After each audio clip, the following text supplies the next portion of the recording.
ఎలా ఉన్నారు? మిమ్మల్ని ఎప్పుడు చూసినా సరే ఇలా ఏదో చాలా రోజులు అయిపోయిన ఫీలింగ్ వస్తుంది. నేను రెగ్యులర్గా కలుస్తూనే ఉంటాను, బట్ అయినా ఏదో మిమ్మల్ని మిస్ అయ్యానన్న ఫీలింగ్ వస్తుంది. హాయ్, అందరికీ నమస్తే. సార్ మీ పేరు? నా పేరు వెంకటేశ్వరరావు దోనేపూడి. సార్ మీ పేరు? సార్ నా పేరు రాంబాబు అండి. నా పేరు రాజశేఖర్ అండి. మీ పేరు sir? Sudhakar. Mehar Bhaskar. Okay sir, ఇప్పుడు తెలంగాణలో ఎడ్యుకేషన్ సిస్టమ్ ఎట్లా ఉన్నది? తెలంగాణలో ఎడ్యుకేషన్ సిస్టమ్ అనేది కంపేర్ విత్ అదర్ స్టేట్స్ బాగానే ఉందండి. కానీ ఈ కేజీ నుంచి పీజీ వరకు ఇంకా ఉచిత విద్య ఇస్తే బాగుంటుంది అనేది నా ఉద్దేశం. కరెక్ట్, ఇది కరెక్ట్ గా చెప్పావయ్యా. ఎందుకంటే ఉచిత పథకాలకు బదులు విద్యా వైద్య సౌకర్యాలు పేద ప్రజలకు ఇస్తే అది ఎంతో ఉపయోగం. ఈ సామాజికంగా కూడా వాళ్ళు అభివృద్ధి చెందేటువంటి అవకాశం ఉంటుంది. ప్రభుత్వ పాఠశాలల్లో మౌలిక వసతులను కల్పించాల్సిన అవసరం ప్రభుత్వాలు ఇప్పటికి కూడా గుర్తించట్లేదు.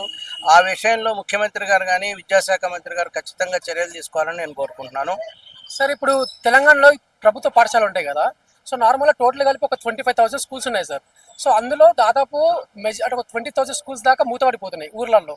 కొన్ని స్కూల్స్ మాత్రమే ఉన్నాయి. అందులో ఉన్నా కానీ ఎక్కువ మంది విద్యార్థులు చదువుతలేరు. ఒక స్కూల్లో మా అంటే ఒక 50 మంది 30 మంది మాత్రం చదువుతున్నారు. సో ఎందుకు? అదే సార్, నేను చెప్పిన ఉద్దేశం ఏంటంటే వాళ్ళకి ఇప్పుడు విలేజెస్లో పనిచేసే ఉపాధ్యాయులకు కానీ వాళ్ళకి సదుపాయాలు మెరుగుపరిచి కంపేర్ విత్ టౌన్స్లో చేసే వాళ్ళకన్నా వాళ్ళకి ఎక్కువ జీతాలు ఇవ్వటం, తర్వాత ఎంకరేజ్ చేయటం విలేజెస్లో పిల్లల్ని స్కూల్కి రావడానికి.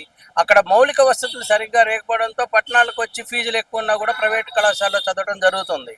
సో ఈ యొక్క సమస్యని పరిష్కరించినట్లయితే డెఫినెట్గా విలేజెస్లో కూడా ఎడ్యుకేషన్ అనేది బాగుండి స్కూల్స్ అభివృద్ధిలోకి రావడానికి అవకాశం ఉంటుంది. సార్ అంటే చాలా స్కూల్స్లలో తెలుగు మీడియం ఉంది కదా సార్ ఊర్లలో, సో ఇంగ్లీష్ మీడియం లేదు.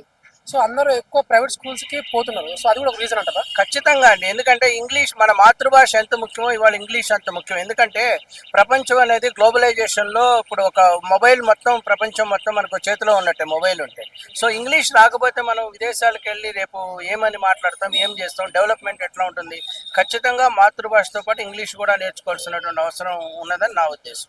ఇప్పుడు మన సర్పంచ్లు కావచ్చు, ఎంపీటీసీలు, జెడ్పీటీసీలు వీళ్ళందరూ తమ పిల్లల్ని ప్రైవేట్ స్కూళ్ళలో కాకుండా గవర్నమెంట్ స్కూల్స్లో జాయిన్ చేస్తే ఫస్ట్ వాళ్ళు దాన్ని ఇనిషియేట్ తీసుకుంటే మిగతా వాళ్ళు కూడా జాయిన్ చేస్తారు.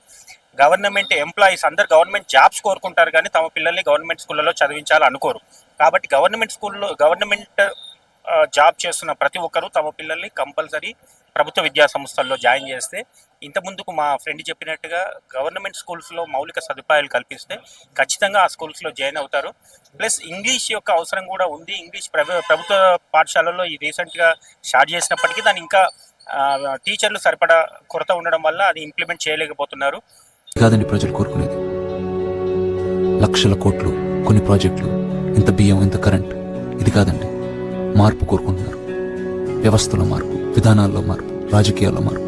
ఇంగ్లీష్ని కూడా ప్రభుత్వ విద్యా సంస్థల్లో కంపల్సరీ ప్రవేశపెట్టినట్లయితే నూతన విద్యా విధానము ఏదైతే నరేంద్ర మోడీ గారు తీసుకొచ్చారో అది ఇంప్లిమెంట్ చేయాల్సిన అవసరం నిజంగా ఖచ్చితంగా ఉంది.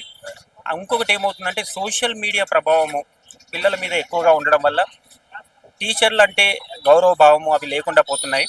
కాబట్టి ఆ దిశగా ఈ నూతన విద్యా విధానంలో ప్రభుత్వం అంటే టీచర్ల మీద ఎలాంటి అంటే ఏదన్నా ఆరోపణలు చేసినా దానికి పిల్లలకి కొంచెం శిక్ష అవి పడేటట్టుగా చూసి, ఎందుకంటే అసలు ఇప్పుడు ఏ స్కూల్లో కూడా టీచర్ పిల్లల్ని కొట్టకూడదు, తిట్టకూడదు అనేది ఉంది. దానివల్ల ఏమవుతుందంటే పిల్లలు టీచర్ల పట్ల గౌరవభావం లేకుండా పోతున్నారు. సో ఈ నూతన విద్యా విధానంలో పిల్లలకు కొంచెం స్ట్రిక్ట్గా అంటే ఒకవేళ ఏదైనా టీచర్ని ఏదైనా కామెంట్ చేస్తే ఒక రోజు సస్పెండ్ చేసేటట్టుగా అలాంటి చిన్న చిన్న పనిష్మెంట్స్ ఇస్తే కనుక గౌరవభావం అనేది పెరుగుతూ ఉంది. లేకపోతే ఇప్పుడు ఏమవుతుందంటే సోషల్ మీడియా వల్ల ప్రభావం వల్ల చిన్న పిల్లల్లో విపరీత ధోరణులు వస్తున్నాయి. చిన్నప్పటి నుండి వివిధ వీడియోలు చూడడము, లేకపోతే వివిధ చిన్న చిన్న కార్యక్రమాలు చేయడము, అవి అసాంఘిక కార్యక్రమాలు చేయడం ఇలాంటివి జరుగుతున్నాయి. కాబట్టి ఆ విషయంలో నూతన విద్యా విధానంలో స్ట్రిక్ట్ రూల్స్ తీసుకురావాల్సిన అవసరం ఉంది.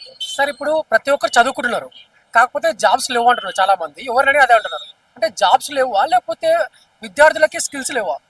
జాబ్స్ నిజంగా కూడా గవర్నమెంట్ సంస్థల్లో అన్ని ప్రైవేటైజేషన్లో భాగంగా, ఎల్పీజీలో భాగంగా అన్ని ప్రైవేట్ అవుతున్న తరుణంలో గవర్నమెంట్ జాబ్స్ అనేవి ఉండవు. ప్రైవేట్లో మాత్రం ఖచ్చితంగా జాబ్స్ ఉంటాయి. ఎందుకంటే నూతన ఆవిష్కరణలు, నూతన స్టార్టప్స్ వస్తున్నప్పుడు తనకు తాను సొంతంగా ఒక ఇద్దరు ముగ్గురు కలిసి కొత్త ఆలోచనతోనే ఒక ఆవిష్కరణ తీసుకొచ్చినప్పుడు వాళ్ళే నలుగురికి ఉపాధి కల్పించే పరిస్థితికి వస్తుంది. ఉద్యోగాలు లేవు అనడం కరెక్ట్ కాదని నా అభిప్రాయం. ఎందుకంటే ఎన్ని కొత్త కొత్త ఆవిష్కరణలు వస్తే అన్ని కొత్త కొత్త ఉద్యోగ కల్పన జరుగుతూనే ఉంటుంది. గవర్నమెంట్లో ఉండకపోవచ్చు కానీ ప్రైవేట్ రంగంలో ఖచ్చితంగా ఉద్యోగాలు ఉన్నాయి. గత కొన్నేళ్లుగా సాఫ్ట్వేర్ రంగంలో కావచ్చు, ఏఐ సైడ్ కావచ్చు, బిగ్ డేటా రకరకాలుగా సాఫ్ట్వేర్ దాంట్లో కావచ్చు, నూతన ఆవిష్కరణలు చాలా వస్తున్న దాంట్లో ఉద్యోగాలు ఖచ్చితంగా కల్పన ఉంటుంది. సార్ నేషనల్ ఎడ్యుకేషన్ పాలసీ ఉంది కదా, ఎన్ఈపి, సో దాన్ని ఇంప్లిమెంట్ చేస్తానని చెప్పినారు సీఎం గారు. సో దాని గురించి ఏం చెప్తారు మీరు? ఇదేమవుతుందంటే ఏ రాష్ట్రానికి ఆ రాష్ట్రము తనకు లాభంగా ఉందా లేదా చూసుకుంటూ దాని ఇంప్లిమెంటేషన్లో కొద్ది ఇబ్బందులు ఎదురవుతున్నాయి. ఫర్ ఎగ్జాంపుల్ తమిళనాడులో తీసుకుంటే తమిళనాడుకి కొంచెం ప్రాధాన్యత తగ్గుతుందని, లేకపోతే ఈ సౌత్ రాష్ట్రాల్లో హిందీని రుద్దుతున్నారు అన్న ఒక భావనతో ఏమవుతుందంటే ఎన్ఈపిని ఇంప్లిమెంట్ చేయడంలో కొద్దిగా కష్టం అవుతుంది. బట్ దాని అవసరం అయితే ఖచ్చితంగా ఉంటుంది. ఎందుకంటే దేశం మొత్తం ఇంగ్లీష్ ఉండాలి, హిందీ కూడా ఉండాలి. అట్ ద సేమ్ టైం సొంత రాష్ట్రానికి సంబంధించిన స్వభాష పట్ల కూడా గౌరవం ఉండాలి. దాన్ని కూడా తీసుకెళ్ళాలి ముందుకు. Okay, thank you sir. Thank you sir.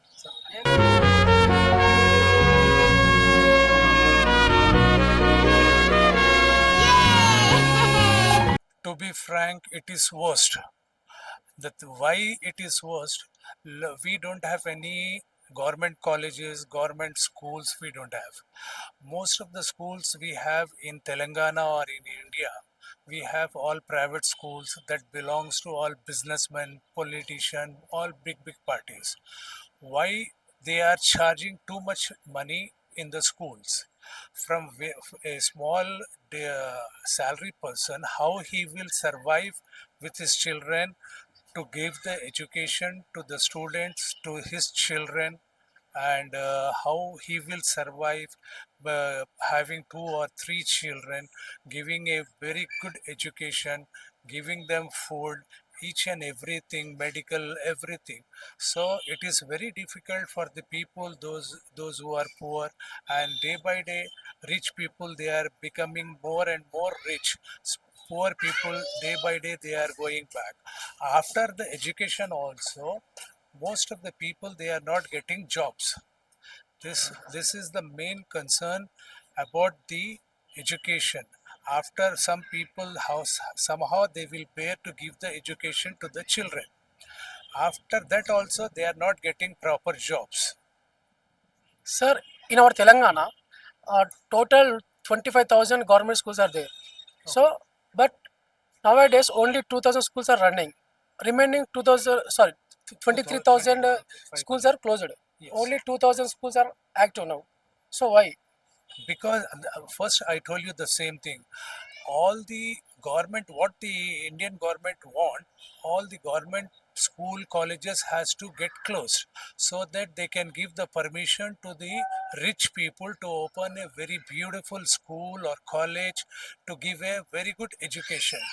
Okay, I can understand, everyone can understand, those people, those who have too much money, their children, they will study in their private school or colleges. What about the daily wages people? For them, how they will give the education to the poor people, poor children? It is very difficult to give this kind of high education to in the small schools. So I request the government to try to open, state government or the Indian government, I request them to give more and more permissions to open a government school or a college where we can bring a very good name of India in education. Education అంటేనే ఇవాళ రేపు commercial, money ఉంటేనే education. Money లేని వాళ్ళు education లేదు ఈ రోజులలో. అట్లా గవర్నమెంట్ తయారు చేసి పెట్టింది. మనీ గవర్నమెంట్ స్కూల్లో చదువుకున్న వాళ్ళకి రాజకీయంలో అయినా, గవర్నమెంట్ స్కూల్ ఫస్ట్ నుండి 10th వరకు చదువుకున్న వాళ్ళకి రాజకీయము. ఇప్పుడు ఎట్లాగో నామినేషన్ వేస్తారో ఆ నామినేషన్లో చదువుకున్న సర్టిఫికేట్ గవర్నమెంట్ అని చెప్పండి. ఇప్పుడు బాగా ఇప్పుడు మినిస్టర్ల కొడుకులు ఉంటారు, అప్పుడు చచ్చినట్టు ఆ మినిస్టర్ కొడుకులు గవర్నమెంట్ స్కూల్లో వేస్తారు కదా. నెక్స్ట్ వాళ్ళ తర్వాత వాళ్ళ కొడుకులు మినిస్టర్ కావాలి, వాళ్ళ కొడుకులే ఎమ్మెల్యేలు కావాలి. అప్పుడు గవర్నమెంట్లో చదువుకున్న వాళ్ళకి ఎమ్మెల్యేలు ఎంపీలు అంటే చచ్చినట్టు వాళ్ళు వేస్తారు. అప్పుడు డెవలప్ చేస్తారు కదా. అప్పుడు నా కొడుకు మినిస్టర్ కొడుకు పోతున్న ఫెసిలిటీస్ కావాలని అప్పుడు ఫెసిలిటీస్ ఇస్తారు. అన్న ఇప్పుడు ఇంకేంటి అంటే ఇప్పుడు అందరు చదువుకుంటున్నారు, కాకపోతే ఉద్యోగాలు లేవంటున్నారు. అంటే ఉద్యోగాలు లేవా, లేకపోతే విద్యార్థులకి స్కిల్స్ లేవా? ఉద్యోగాలు లేవు. ఉద్యోగాలు ఉన్నా కూడా ఇస్తే ఇప్పుడు గవర్నమెంట్ దగ్గర డబ్బు లేవు. ఇప్పుడు జాబ్ ఇస్తే డబ్బులు కావాలి. డబ్బులే లేవు. గవర్నమెంట్ ఎట్లా మొత్తం అప్పులు సంపాదించుకోవడం తప్ప ఒకరికి జాబ్ ఇచ్చి చెయ్యాలి. ఇప్పుడు ఒకరికి 2 లక్షల జీతం ఉంది, రిటైర్మెంట్ పొడిగించారు. ఎందుకు? ఒక రిటైర్మెంట్ ఇస్తే 2 లక్షలు నలుగురికి జాబ్ వస్తుంది. 200 మంది లేడీస్ కి అమ్మాయిలకి ఒకటే టాయిలెట్ ఎట్లయితుంది? కాదు కదా.